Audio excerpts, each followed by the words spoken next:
Hello दोस्तों, welcome back. आप सभी का स्वागत है एक नए वीडियो के अंदर। तो यार फाइनली हमारे गेम के अंदर CS रैंक का न्यू सीजन आने वाला है। मतलब जल्द ही आने वाला है, थोड़े ही घंटे बचे हैं, 1-2 घंटे बचे होंगे मेरे हिसाब से जब मैं ये वीडियो अपलोड कर रहा हूँगा। तो यार इस वाले CS रैंक के सीज़न के अंदर जितने भी बेस्ट कैरेक्टर कॉम्बिनेशंस है वो इस वाले वीडियो के अंदर मैंने कवर करने की कोशिश की है। So guys let's begin the video. और अगर कोई कैरेक्टर रह गया है तो मुझे प्लीज़ कमेंट में बताना, क्योंकि ये वीडियो जितना कम टाइम का हो सके उतना कम टाइम का मैंने बनाने का कोशिश किया है। So guys without wasting any time let's begin the video. तो यहाँ पे हमारे पहले कैरेक्टर कॉम्बिनेशन के अंदर हम यूज़ करेंगे वूकोंग कैरेक्टर को, और बाकी 3 पैसिव स्लॉट्स में हम सबसे पहले यूज़ करेंगे लूना कैरेक्टर को, जो हमारा रेट ऑफ फायर काफ़ी ज़्यादा हद तक बढ़ा देता है। उसके बाद हम यूज़ करेंगे DB कैरेक्टर को, जो कि हमारा जो एक्यूरेसी होता है उसको बहुत ज़्यादा इंक्रीज़ करता है। अगर आपका इच्छा हो तो आप DB की जगह कोई दूसरा कैरेक्टर भी चूज़ कर सकते हो। और तीसरा कैरेक्टर हमको यहाँ पे चूज़ करना है हमारा केली कैरेक्टर, जो कि हमारा जो स्प्रिंटिंग पावर होता है, यानी कि हमारा भागने का जो स्पीड होता है उसको काफ़ी ज़्यादा हद तक बढ़ा देता है। अब हमने हमारा पहला गेम स्टार्ट कर दिया, जिसके अंदर हमारे पास वूकोंग कैरेक्टर है। तो आप यहाँ पे देख सकते हो उसका बेनिफिट। जैसे ही बंदे ने मेरे ऊपर फायर किया, लूना की वजह से और वूकोंग की वजह से उसको मैंने काफ़ी ज़्यादा इजीली डाउन कर दिया। और आप यहाँ पे देखना DB का भी मुझे इस्तेमाल हो रहा है, मेरा एक्यूरेसी बढ़ रहा है। अब देखो यहाँ पे भी मैंने वही किया, लूना और DB इन दोनों की मदद से मेरा एक्यूरेसी भी बढ़ा और मेरा रेट ऑफ फायर भी बढ़ा। तो इसीलिए ये कैरेक्टर कॉम्बिनेशन काफ़ी ज़्यादा बढ़िया है। अब जैसे हमने पहला राउंड विन किया, उसके बाद दूसरे राउंड के अंदर मैंने सेम स्ट्रेटजी यूज़ किया, और इसके साथ सेम स्ट्रेटजी यूज़ करने के बाद वूकोंग लगा के मैं आगे गया और एक बंदे को यहाँ पे इजीली डाउन कर दिया।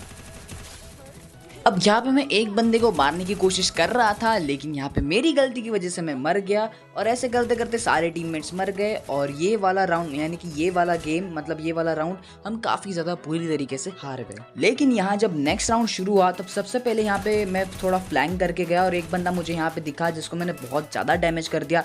अब यहाँ पे वूकोंग और लूना और DB, इन तीनों का कॉम्बिनेशन देखना कितना बढ़िया वर्क करेगा। अब यहाँ पे एक बंदा दिखता है, मैं सबसे पहले सामने ग्लू वॉल लगा देता हूँ, मैं थोड़ा ऊपर आने की कोशिश करता हूँ। जैसे ही एक बंदा दिखता है, इसको कंप्लीट रेड नंबर मारता हूँ। पहले 2-3 बॉडी शॉट लगते हैं, लेकिन ये मर जाता है। उसके बाद यहाँ 2 बंदे सीधा मेरे ऊपर अटैक कर देते हैं, रश कर देते हैं, लेकिन मेरे टीममेट्स यहाँ पे थे, और टीममेट्स की अच्छी करतूत की वजह से यहाँ पे ये वाला राउंड, मतलब ये वाले राउंड के अंदर हम सारे एनिमीज़ को मार देते हैं। 3 एनिमीज़ डाउन होते हैं और लास्ट वाला एनिमी भी मर जाता है, और हम इस वाले राउंड को काफ़ी ज़्यादा ईजिली विन भी कर जाते हैं।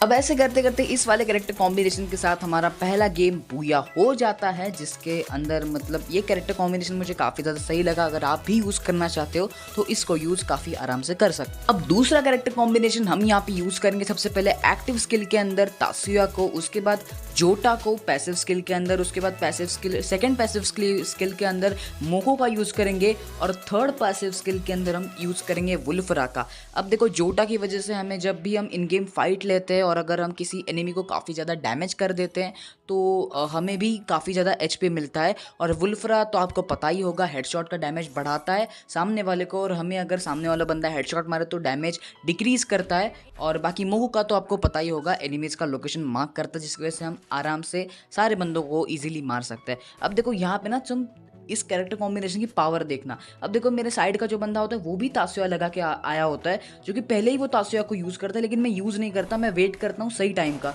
और जैसे ही सही टाइम आता है मैं उसका यूज़ करता हूँ और एक बंदे को काफ़ी ज़्यादा ईजिली डाउन भी कर देता हूँ।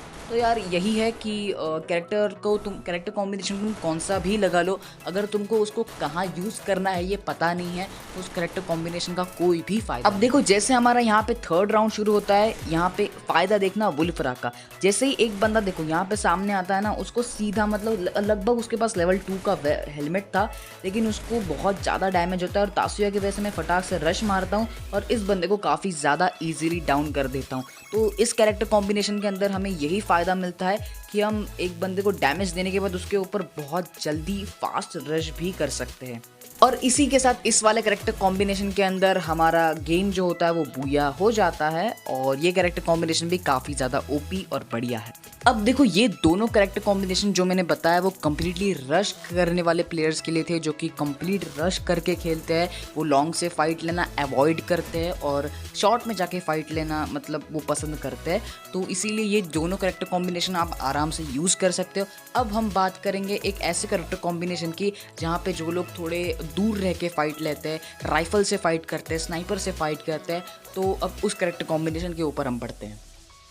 अब देखो इस वाले कैरेक्टर कॉम्बिनेशन के अंदर हमें सबसे पहले एक्टिव स्किल के ऊपर हमें लेना है स्काइलर कैरेक्टर को, जो अभी के टाइम बहुत ज़्यादा ओवर पावर है। उसके बाद हमें राफेल लेना है, जो कि हमें जो मास्कमैन राइफल्स होते हैं उनसे अगर हम मारते हैं तो यहाँ पे वो हमें इनबिल्ट साइलेंसर दे देता है। तीसरा कैरेक्टर हमें यूज़ करना है मोको को, जिसको आपको पता ही होगा क्या करता है। और चौथा कैरेक्टर हमें यूज़ करना है हयातो को, जो कि मतलब अगर तीनों कैरेक्टर दो तो लॉन्ग रेंज के हैं, लेकिन जब शॉर्ट में फाइट आएगा तब हमारा आर्मर पेट्रेशन बढ़ा देगा, जिसकी वजह से सामने वाला एनिमी का जो वेस्ट होगा सीधा उसके अंदर गोली लगेगी।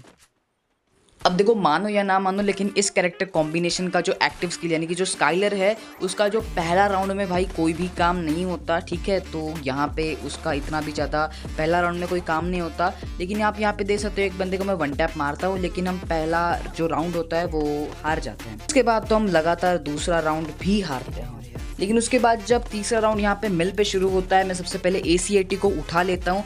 और इस जगह पे ना मतलब अभी इस कैरेक्टर का रियल पावर समझ आएगा कि ये क्या कैरेक्टर कॉम्बिनेशन कर सकता है। अब देखो यहाँ पे मैं सबसे पहले ऊपर जाता हूँ और मैं थोड़ा कवर में जाता हूँ, और देखो ये जो एनिमीज़ होते हैं ना वो सारे के सारे स्टार्टिंग में ही पूरा रश कर देते हैं। मेरे एक बंदे को यहाँ पे वो लोग डाउन कर देते हैं और दो बंदे यहाँ पे सीधा खुला रश कर देते हैं। एक बंदे को यहाँ पे मैं वन टैप मारता हूँ और दूसरा जो बंदा होता है ना उसको मैं पीछे से काफ़ी ज़्यादा डैमेज कर देता हूँ, और जो तीसरा बंदा होता है वो मेरे एक टीममेट को डाउन कर देता है, लेकिन उसके पास सेंटोनियो होता है तो वो पता नहीं भाई कहाँ गायब हो जाता है। लेकिन इस कैरेक्टर कॉम्बिनेशन और सबसे पहले राफेल की मदद से हमें बहुत ज़्यादा एडवांटेज मिलता है लॉन्ग रेंज के ऊपर।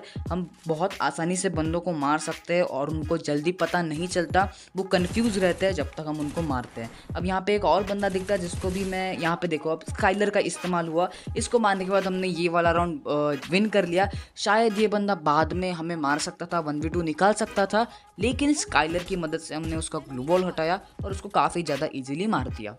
अब वही सेम चीज़ जब शिपयार्ड में राउंड स्टार्ट हुआ तब भी हुई। अब एक बंदा था ना जो ऊपर टावर पे बैठ के अपने टीममेट्स को कवर दे रहा था, लेकिन राफेल की मदद से और ACAT की मदद से उस बंदे को मैं मार रहा था, उसकी वजह से वो कवर देने में कहीं ना कहीं कम पड़ रहा था। उसकी वजह से एंड तक थोड़ा मतलब एंड तक हमारे कम से कम टीम से दो बंदे तो अलाइव थे, एक मैं और एक मेरा टीममेट। तो मतलब यार ये कैरेक्टर कॉम्बिनेशन काफ़ी ज़्यादा सही है। मैं थोड़ा यहाँ पे आगे आता हूँ तो एक बंदा मेरे ऊपर रश कर रहा होता है, तो उसको मैं काफ़ी ज़्यादा ईजिली मतलब UMP का रेड नंबर मार के ख़त्म कर देता हूँ और यहाँ पे 2v2 का सिचुएशन हो जाता है। और यहाँ पे मैं जितना भी अपने पास फ्लैश फ्रीज वगैरह होता है वो मैं फेंक देता हूँ। एक बंदे को मेरा टीममेट मार देता है और आखिरी का सिर्फ एक ही बंदा बचा होता है। और ये मतलब मैं क्या ही बोले, और ये कैरेक्टर कॉम्बिनेशन मतलब मेरा बहुत ज़्यादा मुझे पसंद आ चुका है। मतलब यार क्या ही बोले मतलब, और जो लास्ट बंदा होता है उसको वन टैप मार देता है। और भाई मैं बोल रहा था कि क्या ही बोले यार, ये कैरेक्टर कॉम्बिनेशन सच में लाजवाब है। अब यहाँ पे देख सकते हो इस वाले कैरेक्टर कॉम्बिनेशन के साथ भी हमने हमारा मैच बूया निकाल दिया है।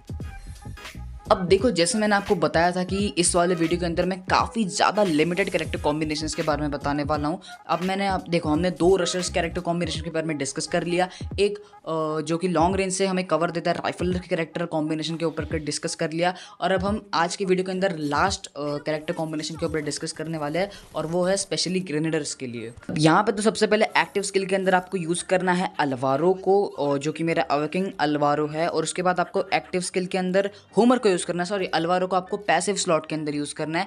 एक्टिव स्किल के अंदर आपको होमर को यूज़ करना है। मोको तो काफ़ी ज़्यादा मस्ट है। आप ग्रेनेड को मतलब कुछ भी करो, ग्रेनेड के अंदर कौन सा भी कैरेक्टर लगाओ, मोको मस्ट है। और आखिरी में आपको लूना लगाना है, जो कि आपको रेट ऑफ फायर काफ़ी ज़्यादा हद तक बढ़ा के देता है। देखो इस वाले कैरेक्टर कॉम्बिनेशन के साथ देखो कैसा वर्क करता है। अब देखो यहाँ पे सबसे पहले एक होमर छोड़ा, और होमर छोड़ने के बाद एक बंदे को वो जाके होमर मतलब बिठा उस बंदे को जाके, और उस बंदे का जो लोकेशन था मुझे कंटिन्यूसली यहाँ पे पता चल रहा था। तो जब ये बंदा मेरे ऊपर रश करने आया तब मैं ग्रेनेड से उसको यहाँ पे सीधा जाके नॉक ले लिया। तो यार इस वाले कैरेक्टर कॉम्बिनेशन की ना यही खास बात है कि जैसे ही आप होमर छोड़ते हो आपको मोगो का मार्क, मतलब होमर जैसे उसको लगता है उसके ऊपर मोगो का मार्क आ जाता है, ऊपर से वो स्लो हो जाता है, तो आप ग्रेनेड करके उसको काफ़ी ज़्यादा इजीली डाउन कर सकते हो। अब यहाँ पे भी सेम सीन हुआ, एक बंदा मेरे ऊपर रश कर रहा था, मैंने जैसे ही ग्रेनेड किया उसको काफ़ी डैमेज लगा और यूएसपी से वो काफ़ी ज़्यादा आराम से डाउन हो गया। तो यार मतलब ये character combination one of the best character combination है फॉर ग्रेनेडर्स। सेम स्ट्रेटजी का यूज़ मैंने देखो यहाँ पे भी किया, एक ग्रेनेड कुक किया, एक बंदा यहाँ पे मेरे टीममेट को मार रहा था तो यहाँ पे ग्रेनेड कुक करके मैंने फेंक दिया, जैसे ही मैंने ग्रेनेड फेंका वो बंदा यहाँ पे डाउन हो गया। तो मतलब अगर तुम एक ऐसे करके तुम एक बंदे को भी अगर किसी भी स्क्वाड के अगर CS रैंक खेल रहे हो और सामने वाले एक बंदे को भी आप ऐसे ग्रेनेड से नॉक कर देते हो ना, तो 4v3 का जो सिचुएशन होता है वो काफ़ी ज़्यादा ईजिली और आराम से निकल जाता है। अब यहाँ पे आप थोड़े बाद ग्रेनेड के जो मोन्टाजेस है वो आप एंजॉय करो और आप वो ग्रैब कर लो कि कैसे इस कैरेक्टर कॉम्बिनेशन के साथ ग्रेनेड किए जाते हैं।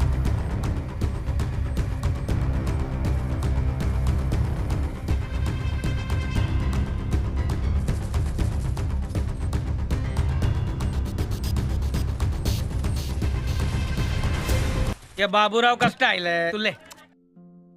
तो बस यार आज के कैरेक्टर कॉम्बिनेशन के वीडियो के लिए बस इतना ही। और मुझे पता है मैंने काफ़ी सारे कैरेक्टर्स को इग्नोर किया है, लेकिन जो मेन कैरेक्टर्स हैं ना उसके बारे में मैंने आपको बताया है, और बहुत ज़्यादा और भी जितने कैरेक्टर्स हैं उसके ऊपर भी वीडियो आएगा। आप ज़रूर कमेंट कर देना, ठीक है, इस वाली वीडियो के अंदर कि आपको वीडियो कैसा लगा। और अगर आप ऐसा चाहते हो कि आप जो बताए वो कैरेक्टर कॉम्बिनेशन के ऊपर वीडियो बनाओ तो भाई बेझिझक कमेंट करो, मैं 100% बनाऊँगा, ठीक है। तो यार मिलते हैं अगले वीडियो के अंदर, ध्यान रखना, ठीक है, बाय बाय। और जरूर CS रैंक के अंदर काफ़ी ज़्यादा पुशिंग करना और मैं भी करने वाला हूँ। ओके सो गाइस मिलते हैं अगले वीडियो के अंदर, तब तक के लिए बाय बाय, राधे राधे।